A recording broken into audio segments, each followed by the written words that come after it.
नमस्कार दोस्तों, आज की इस वीडियो में हम एक नया अध्याय शुरू करने वाले हैं जिसका नाम है उपसय संयोजन यौगिक। दोस्तों, आज की इस वीडियो में हम सबसे पहले देखेंगे कि उपसय संयोजन यौगिक का परिचय क्या होता है, जिसके बाद हम देखेंगे कि सकुल यौगिक तथा द्विक लवण में क्या अंतर होता है। तो चलिए दोस्तों शुरू करते हैं। सबसे पहले हम देखते हैं कि उपसय संयोजन यौगिक क्या होता है। दोस्तों, जैसा कि हम अपने पिछले अध्याय में जान चुके हैं कि संक्रमण धातुएं बड़ी संख्या में सकल यौगिक बनाती हैं, जिसमें धातु परमाणु अनेक अणुओं से इलेक्ट्रॉनों का सहसंयोजन कर परिबंध रहते हैं। दोस्तों, आधुनिक परिभाषिक शब्दावली में ऐसे यौगिक को हम उपसय संयोजन यौगिक कहते हैं। दोस्तों, उदाहरण के तौर पर क्लोरोफिल, हीमोग्लोबिन तथा विटामिन B12 क्रमशः मैग्नीशियम, आयरन तथा कोबाल्ट के उपसय संयोजन यौगिक हैं। दोस्तों, उपसय संयोजन यौगिकों की संरचना वैज्ञानिक अल्फ्रेड वर्नर ने की थी, जिसमें उन्होंने अपने कुछ विचार प्रकट किए थे। वर्नर ने धातु आयन के लिए प्राथमिक संयोजकता तथा द्वितीय संयोजकता की धारणा प्रतिपादित की थी। दोस्तों, वर्नर ने 1898 में उपसय संयोजन यौगिकों का सिद्धांत प्रस्तुत किया था। इस सिद्धांत की मुख्य अभिधारणाएं कुछ इस प्रकार से थी।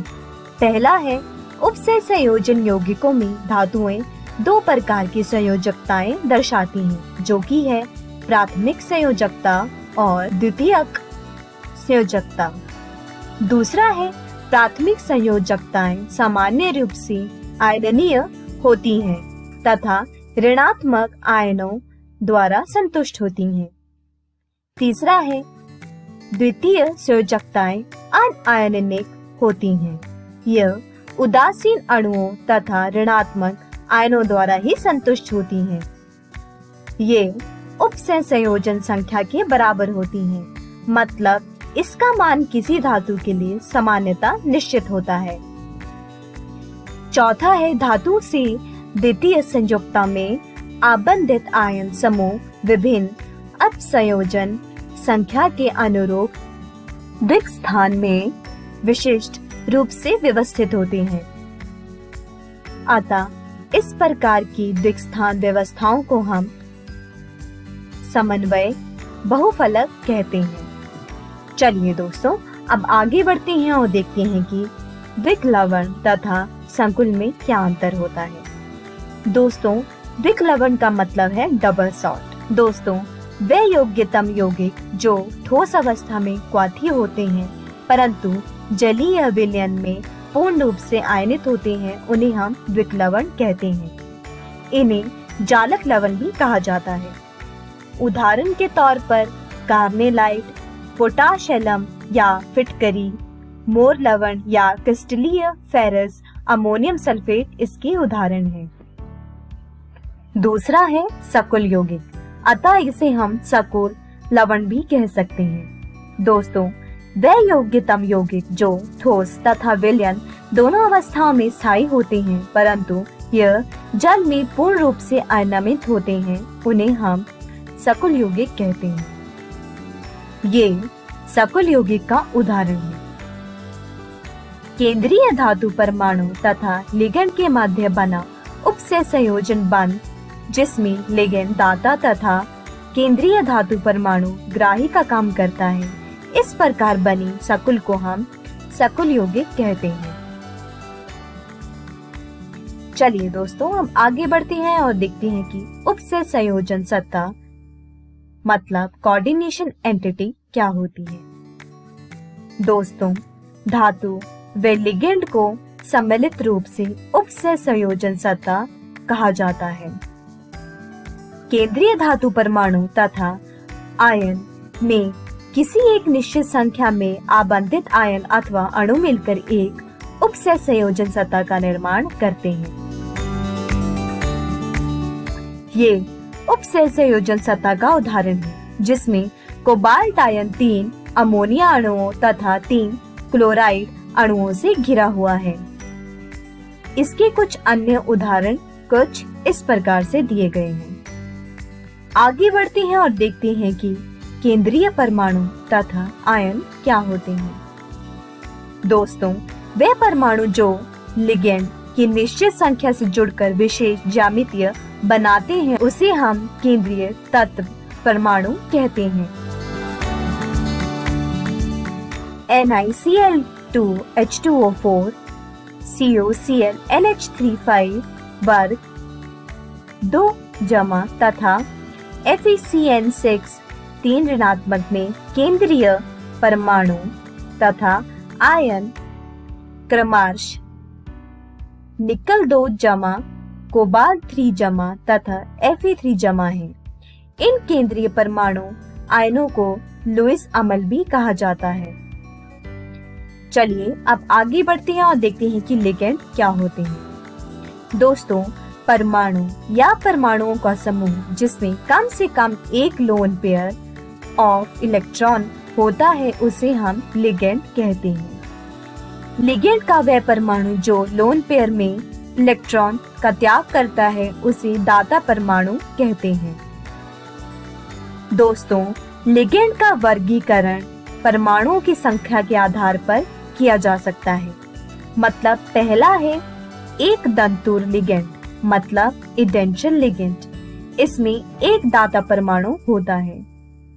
उदाहरण के तौर पर NH3, H2O, R, NH2, R2NH, R3N, chlorine, bromine, iodine, fluorine, OH, CN, NC इसके उदाहरण हैं।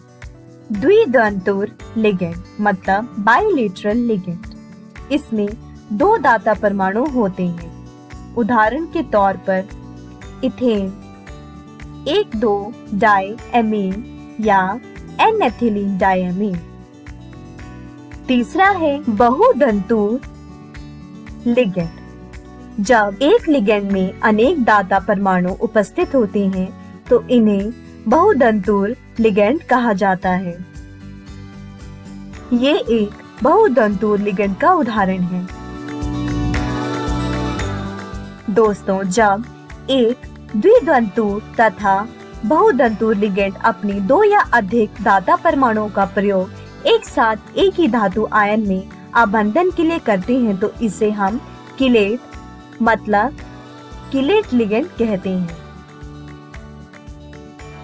और ऐसे सकुल किलेट सकुल कहलाते हैं। दोस्तों, ऐसे लिगेंड जिसमें 2 भिन्न दाता परमाणु होते हैं और उपसय संयोजन में इनमें से कोई भी एक भाग लेता है उसे हम उभयदंती संलग्नी कहते हैं। ऐसे लिगेंड्स के उदाहरण हैं NO2, SCN आयन इत्यादि। दोस्तों, NO2 आयन केंद्रीय धातु परमाणु आयन से या 2 नाइट्रोजन द्वारा अथवा ऑक्सीजन द्वारा संयोजित होता है। इसी प्रकार से SCN आयन सल्फर अथवा नाइट्रोजन परमाणु द्वारा संयोजित होता है। आगे है उपसह संयोजन संख्या। एक सकुल में धातु आयन की उपसह संयोजन संख्या उससे आबंधित लिगेंडों की उन दाता परमाणुओं की संख्या के बराबर होती है जो सीधे धातु आयन से जुड़े होते हैं। उदाहरणतः सकुल आयनों PtCl2 नेगेटिव तथा निकल NH3 2 जमा में Pt तथा निकल की उपसह संयोजन संख्या क्रमश 6 तथा 4 है। दोस्तों, यहाँ पर ये जान लेना आवश्यक होता है कि केंद्रीय परमाणु आयन की उपसह संयोजन संख्या केंद्रीय परमाणु आयन तथा लिगेंड के मध्य बनी केवल सिग्मा आबंधनों की संख्या के आधार पर ही निर्धारित की जा सकती है। यदि लिगेंड तथा केंद्रीय परमाणु आयन के मध्य पाई आबंधन बने हो तो उन्हें नहीं गिना जाता है। अगला है समन्वय मंडल मतलब कोऑर्डिनेशन स्फीयर। केंद्रीय परमाणु आयन से जुड़े लिगेंडों को गुरु कोष्ठ में लिखा जाता है और ये सभी मिलकर समन्वय मंडल कहलाते हैं। आयनीय समूह गुरु कोष्ठ के बाहर लिखे जाते हैं तथा ये प्रति आयन कहलाते हैं। उदाहरण के तौर पर K4 FeCN6 में FeCN6 4 नेगेटिव समन्वय मंडल है तथा K जमा प्रति आयन है। अगला है समन्वय बहुफलक। केंद्रीय परमाणु आयन के सीधे जुड़े लिगेंड परमाणुओं की द्विक स्थान व्यवस्था को समन्वय बहुफलक कहा जाता है। ये कुछ समन्वय बहुफलक के उदाहरण हैं। अगला है केंद्रीय परमाणु की ऑक्सीकरण संख्या। एक संकुल में केंद्रीय परमाणु से जुड़े सभी लिगेंडों को यदि उनके सांझिकी इलेक्ट्रॉन युगलों के सहित हटा लिया जाए तो केंद्रीय परमाणु पर उपस्थित आवेश को उसकी ऑक्सीकरण संख्या कहते हैं। ऑक्सीकरण संख्या को उपसह संयोजन सत्ता के नाम में केंद्रीय परमाणु के संकेत के साथ कोष्ठक में रोमन अंक से दर्शाया जाता है।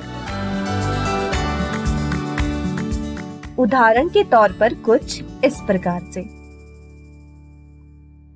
अगला है होमोलैप्टिक तथा हेट्रोलैप्टिक सकुल।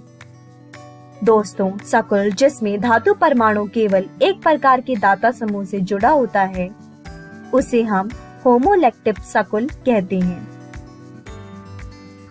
और दोस्तों, सकुल जिसमें धातु परमाणु एक से अधिक प्रकार के दाता समूहों से जुड़ा रहता है उसे हम हेट्रोलैप्टिक सकुल कहते हैं।